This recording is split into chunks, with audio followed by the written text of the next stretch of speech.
What is up, YouTube? It's me, JD, again. This time, back in the CRV again. I'm gonna do a quick update on the car, or a 30,000 mile update. So, as you see, just passed 30,000, 30,294, the 2018 CRV. So, just wanted to go over my experience as far as this pretty quickly.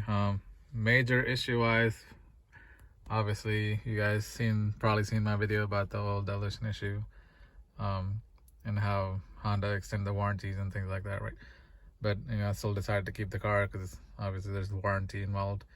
So outside of that issue, I only had one, I guess you would call it a major issue. So this is that. Let's see if I can get it to focus. So this happened at 28,000 miles, probably July this year. As you can probably read right there. Basically, we're not getting cold air. It would randomly blow cold, but it's just blowing out heat. So I took it in. They found one of the charge hose leaking. That's what they initially called and told me that. But then they found something near the actual compressor clutch. So they ended up replacing the coil set and the clutch set, as you can see.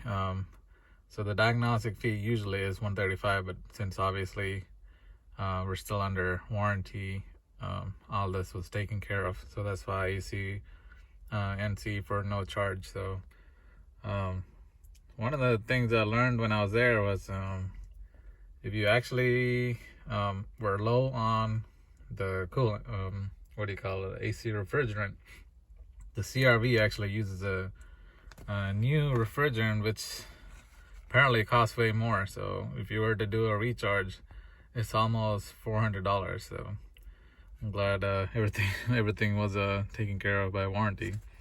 So this is the only, I guess you could say, main issue that actually happened, but obviously dealership took care of it. They actually did good. Shout out to Rusty.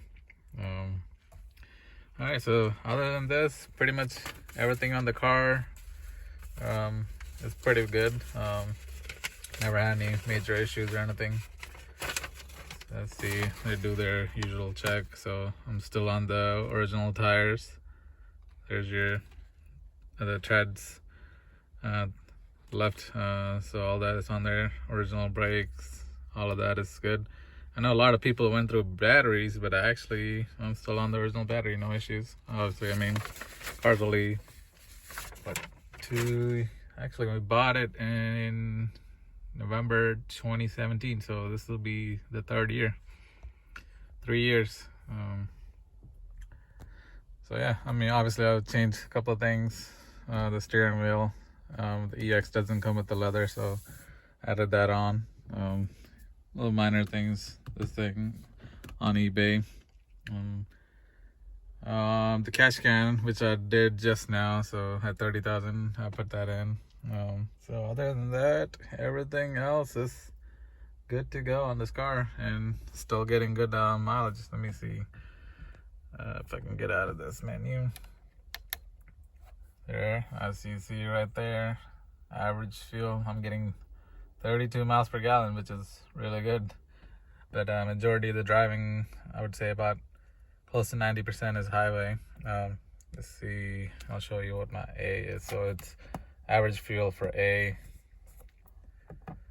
A would be the last 960 miles, so that is pretty good. I'm actually due coming up on my oil change interval. I just follow the standard what oil Honda recommends. So maintenance manager coming up on oil life at 30%. So let's see, oil change pretty quick here. Obviously you've seen the oil change video that I did. So the first one I did by myself, rest everything took it to Honda, obviously because of knowing this oil dilution issues and everything. So wanted to make sure everything was documented. So alright guys, other than that, yeah, like I said, everything else was good. The AC issue the only pretty much a big issue that I had. Other than that, we're good to go. So thanks for all the ones that are subscribed. Keep trying to do updates on this, and once I get some miles in with the oil catch can, I'll update you guys on that too, see what we find in there. All right guys, till next time, this is JD.